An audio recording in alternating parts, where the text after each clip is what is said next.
But every single year, I have like 3 or 4 friends that go, "Oh, I'm going to Orlando this year." Like, you went last year? They went, "Yeah, I'm going for 2 weeks. We're doing Universal Studios Halloween Horror Nights for a week, all that." And I'm like, "But you're not a millionaire, so how are you managing this?" Hello, everyone. Welcome to the Park Loopy podcast. And today we're joined by Dan and Brett. And this is part of the Going to Orlando series, a series by Park Loopy about, surprisingly, going to Orlando. Brett, how are you doing? Welcome to the show. I'm really good, thank you. How are you? I'm okay, thank you. Not too bad. A little bit tired, but not too bad. And Dan, how are you doing? Yeah, all good. I think it's because we always do these on a Sunday night, so we're always just exhausted by default, aren't we? We need to do them on like a Saturday morning. This Saturday morning, I actually went to the gym, so that was a little bit different. So See, that proves my point. Who's Jim? It's a local gym near me. I did a group session with a couple of people, did a bit of lifting weights and some other bits and bobs. So yeah. I'm still hearing Jim as a person in my head, so it was like, oh, there's a local guy called Jim. We all did a session with him. Yeah, we all went to see local Jim. This is devolving into aeroplane, isn't it? Yeah. Don't call me Frank. Don't call me Frank. Right. Okay. So the plan is this is going to be a reasonably short and sweet episode, but basically, you'll know that we've done a couple of episodes so far where me and Dan or me and Sam have talked about going to Orlando. Now, Brett hasn't been out to Orlando yet, but he is planning to go out hopefully sometime soon. So what we decided to do is that Brett would basically quiz both me and Dan on trip planning and what to eat, what to see, and maybe critique some of the plans that Brett has already put together, perhaps. So I'm going to hand over to Brett, and then we'll go from there. So it'd be a bit of a relaxed, informal chat on this recording. Yeah, I'm looking forward to this. I've been wanting to go to Florida for forever, and it's just always something that has been completely out of my price range.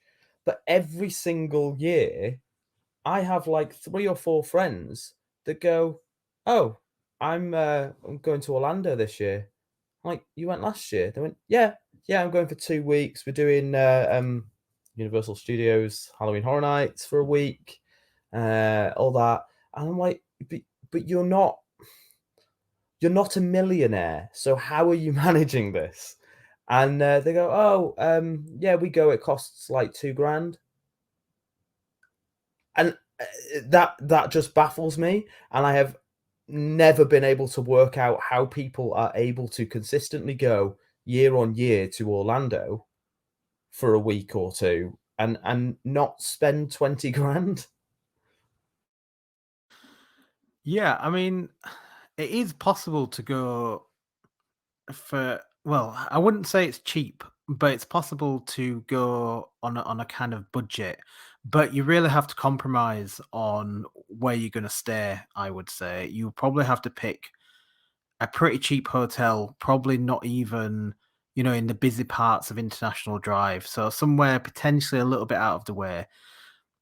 Ideally, what you do is pick a hotel that has a free shuttle bus at least to Universal because that'll save you a little bit of money. You can also get the iTrolley, which is I think like $1 each way, or you can buy like a ticket for something like $15 for the week. That can get you down to Seaworld, and then you can actually get down to Disney World on the bus, on the Lynx bus, if you want to do that, and that's a pretty cheap way to get down there. So really, what that comes down to then is yes, you can get a pretty cheap hotel. I mean, I think you can get some hotels that you'd be paying about $40 a night, something like that. So then the other expense would be obviously getting your flights. I suppose if you compromise on when you're going to go and where you want to go from and who you want to fly with, sometimes it's cheaper to do a bit of a route that involves going to Iceland and then from Iceland down to Florida. I think Norwegian used to do some cheap flights. obviously the flight, all in all, will take you something like 15 hours, rather than 9 hours, something like that. So that's possible. The only thing you can't really do cheaper though is the park tickets, because they are really expensive. Me and my wife have booked tickets now for Disney World, and they do a 7 days. Well, it's seven for the price of 7 days. You get 14 days, and we've also bought Universal Studios, Universal Resort Orlando tickets for 2 weeks, and all in all, for both of us, that's come to something like £1,700. So that's nearly £2,000 just for the tickets. So So that's perhaps for 2 weeks of both Universal and for and Disney. Disney, yeah. So it could be possible if you just wanted to go and okay, I'll just book a couple of days at Universal, a day at SeaWorld, a day at Disney. I don't know, maybe, but value-wise, it just wouldn't be worth it because you pay so much for a day Disney ticket that it How just makes much? more sense. How much is a ticket to, like? Say I can you. Baffles me. I had someone tell me recently that you just can't really buy a day ticket to Disney. Like, it's really difficult to even find how to do that. No, you can do. You just need to like get it all because you can't just walk in on the day without having like booked in your park because that's one of the things they introduced post COVID. But you can do it. It's just really expensive. Like day tickets are the most expensive way to visit the parks. Sorry if you can hear the snoring in the background. It's my pet pug who's passed out by my feet. I think it all comes down to expectations, doesn't it? Like you can definitely do like an Orlando slash Florida holiday on a budget, but for that you're giving up a lot of the sort of the things you might take for granted. So like you'd have to be very very organized. You couldn't just ad hoc turn up and expect a cheap trip. You'd need to be militantly organized. You'd need to have made like sacrifices. Like you can't just eat in the parks all the time. You might want to bring a packed lunch. You might want to like make your own meals in an evening. Instead of going for a cheap hotel room, you might go for maybe like a villa, like a reasonably priced villa, and try to go with enough people where it's affordable. And then if you all go together, you can share costs in different ways for like food and stuff. So I guess like, but for me, that's not necessarily. I don't really want to go to Florida and have to, not eat in a park because I'm on a really, really militant budget. That doesn't sound all that appealing to me. I'd rather, not go every year, go every 2 or 3 years and do it well. And also, if you've got kids, it'd be a nightmare to do it on a strict budget. But you can do it, and lots of people do enjoy that. And I guess it's like it's a bit of a lifestyle choice. Yeah, I think I watch. I used to. I've stopped recently. I don't know why. I think it's just out of being too busy to sit and watch YouTube all the time. I used to watch, and I don't know if you've seen it. Is Disney Food Blog. Now it's a girl who just talks over a load of random stock footage of Disney, basically, but talks about your top 10 hints on how to eat in the best ways, or all these different things, or what the top 10 things to do here. This is this is the best hotel stay in. This is what you do, and I find it fascinating because I'm watching it going, oh my god, this. At one point, I started making notes, going, okay, right, and then I watch the next video, and I'm already 8 pages of notes in, and I'm like, I physically could not do all of this stuff. And this is just for Disney parks. And then you kind of get this sort of almost this kind of glamorized rose tinted glasses version of your stay in Florida, that is in the Grand Floridian, overlooking, overlooking the parks in these amazing rooms, and Mickey Mouse is at your door every day, and things like that. And it gets to the point where you go, you probably could have a very similar experience to that, but at that point, you definitely are not on a budget. Like, we are talking a lot of money at that point. You know what's not fair about Disney Food Blog? So I always assume this woman, the narrator, would be like massive, would be morbidly obese because every single like she's eaten everything. It's amazing. But we Googled her, and she just looks like a normal, average person. She looks quite Oh. healthy, and I don't think that's fair, personally. I don't know what she's doing, but I'm well known for the same reasons on my YouTube show. I literally get given cakes and snacks endlessly forever because people just see me eat on the show all the time, but I always just have snacks. So yeah, people kind of actually see me and go, how can you do that? I guess I'm not doing it all the time.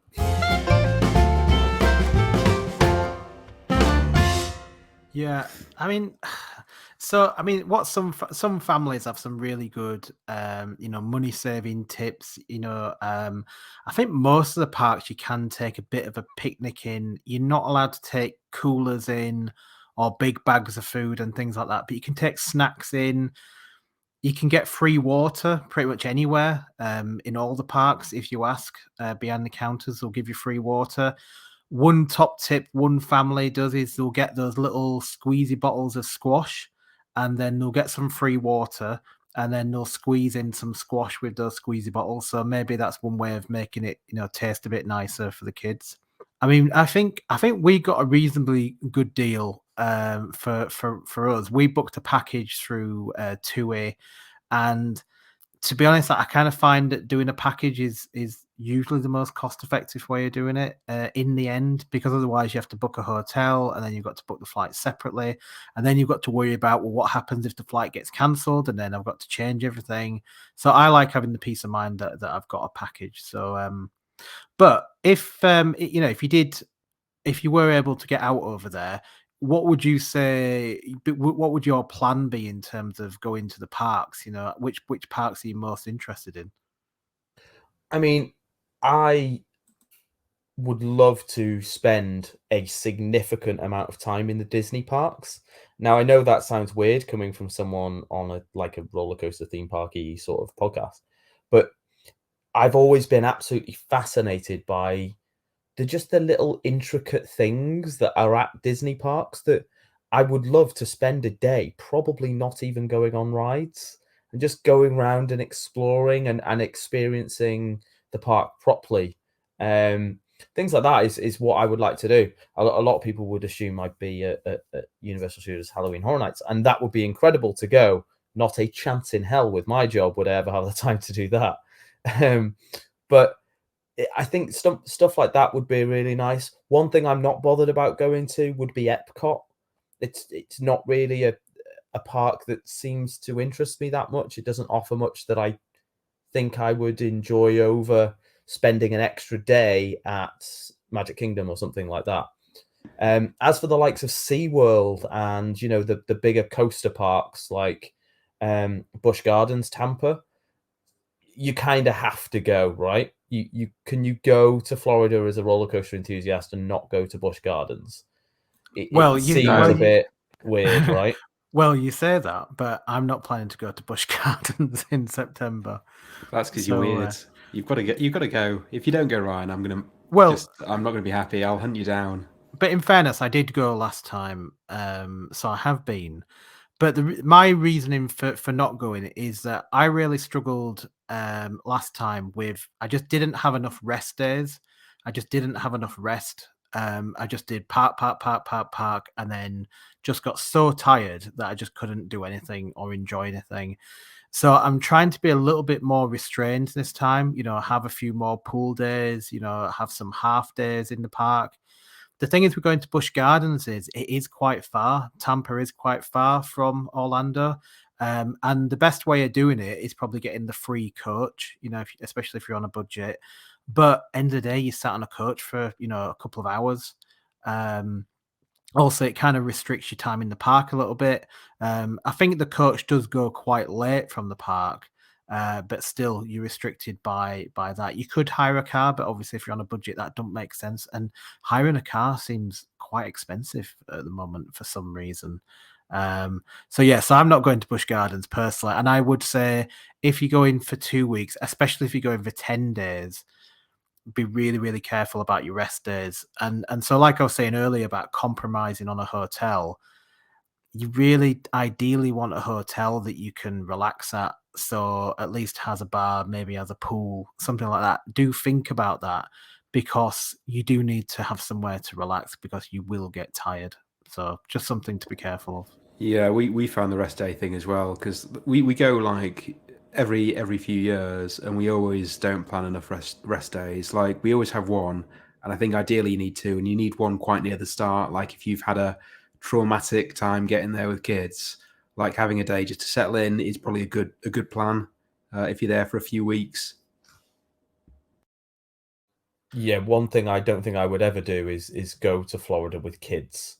I know that's not doable if you have your own family, um, but yeah, that is something I would never It's ever too late do. for me. Yeah, not a chance. I would be the selfish person that goes, there's no way I'm paying for that little thing over there to just cry for 2 weeks. No. Uh, I think it's fair enough because to be honest, there's a lot of stuff that you can't do as a parent. You know, you can't go out drinking in an evening. You can't, you can't go off to a lot of the evening events full stop because of the kids needing to get to bed. So you do make some sacrifices if you've got the kids. You can't do everything in the parks, and it can be a shame sometimes, especially with like horror nights, because it's been on 3 times I've been there, and I've only been able to go once. Because of parenting. So yeah, you do miss out on a lot. What you were saying earlier, Brett, about experiencing the parks, like just like walking around, absorbing what's going on in there. Like I definitely think that's a good idea. If you could do that, that would be an amazing day. I've never succeeded in doing that. And what I would say though is Epcot, although it's probably the weaker of the Disney parks, it's still really good. It's actually I think my wife's favorite park because you can just walk around and drink and eat and experience stuff. It's better than you think it would be, although there's quite a lot of construction work at the moment, which is semi ruining it for everyone. Yeah, I've seen a lot of construction work at the minute, which, yeah, I guess it's a shame. Although you see the crane over, Cinderella's castle at the end of Magic Kingdom all the time, and can you imagine turning up, and you have spent all that money, and you've spent all that time, and this amazing amount of excitement walking down Main Street, and there's like a crane just hovering in the middle of your photo that you couldn't wait to get. It would be soul destroying. Well, that's one way of looking at it, but I have heard someone else say actually it's very rare to see a crane. So actually getting a picture of you and the crane is actually more rare than getting a picture and just the castle. So you could I would look at it that way. I'd imagine there is very few people going to Disney to see cranes. It's not just a crane; it's a magical crane at Disneyland, so it's worth seeing.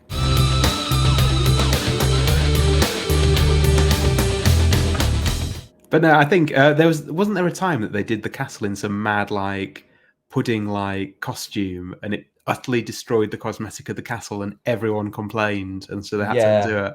they made it like a cake for was it its like 20th or 30th birthday, and they put this massive overlay all around it. They basically covered the castle in big shiny bits of plastic that looked like cake, and it was horrific. They one point TP'd it. They literally Yeah, covered it Stitch. for Stitch. They covered it in toilet paper. Um, Yeah. I'm not even a massive fan of its new colors. You know, the fact that it's slightly now pink. It looks a little bit more Paris orientated as opposed to the white and blue. I'm not even as much of a fan of that as the original colors. So I there is lots of things, but it's because you get this, like I said, you get this like rose tinted glasses versions of it through vlogs and YouTube videos that you watch of going, oh my God, it's going to be so incredible. But you forget about the 12 people around you that are going to be proposing at the same time. You forget about the child that's screaming there. You forget about, some idiot having an argument over like, so I can imagine so many dreams have been destroyed at the foot of that castle. Probably. Okay, all right. So Brett, have you got any burning questions you want to ask us? Yeah, I'd love to know. I know you've asked me what park I would specifically go to. If you were to choose a park to go to. You have one day. You go into Florida. You have spent all this money to go, but you can only go to one park. Which park would you actually choose to go to?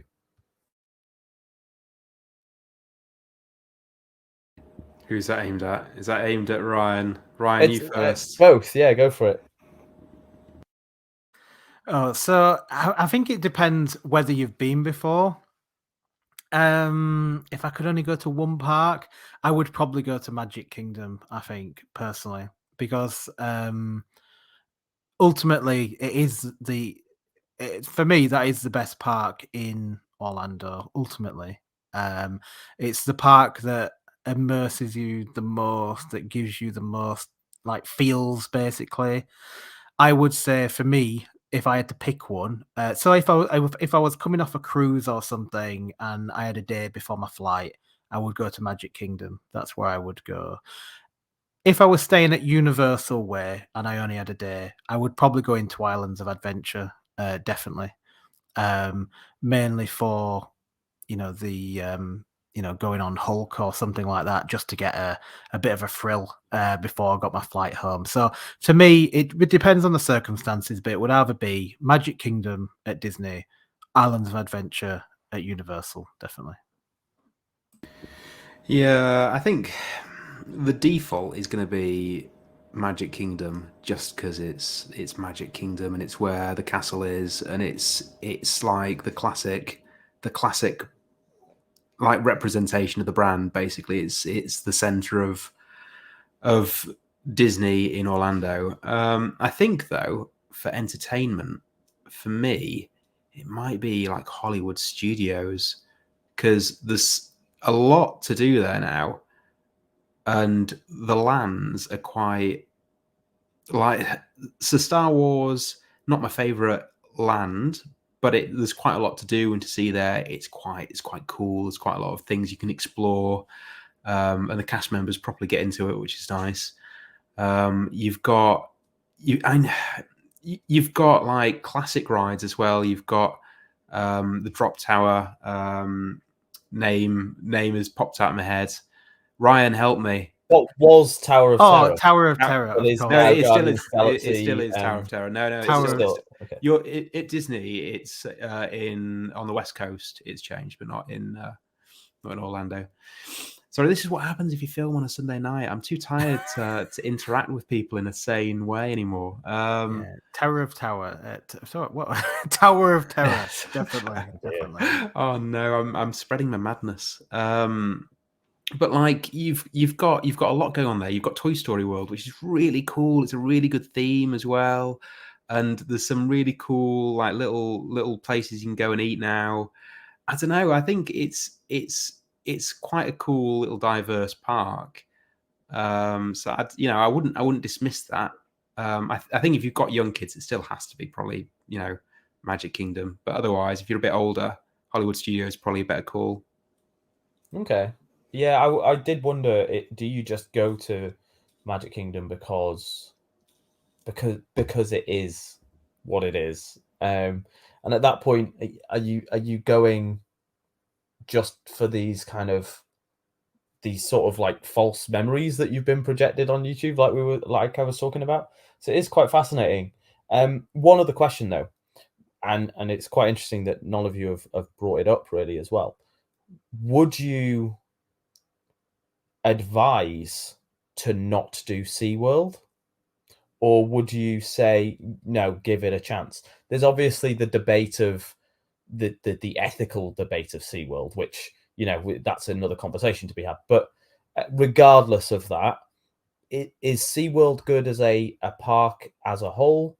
Or does it feel a bit more amusement park with some kind of themes that surrounding water in some way?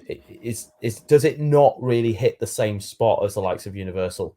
I think that it's, as like a roller coaster fan, quite a good park. I think it's more like the Busch Garden experience you'd get elsewhere, because it's all owned by the same brand anyway. But they've got some really good, really big roller coasters. It's sort of a little bit more for adults. It's got some, the food is a lot cheaper. We went on like a meal plan, which was an amazing value thing where we could eat loads and loads all day, and it wasn't that expensive. It all seemed very roomy. There wasn't that much of a queue to get on any rides. It was a really enjoyable day, actually. I definitely recommend it. I think it's something that if you're there for a little while and you get a little bit bored of Disney, give it a shot. I would say that Seaworld is fast becoming the anti-Disney. There's always been this talk in Orlando of someone opening a thrill park, a park just for thrill seekers.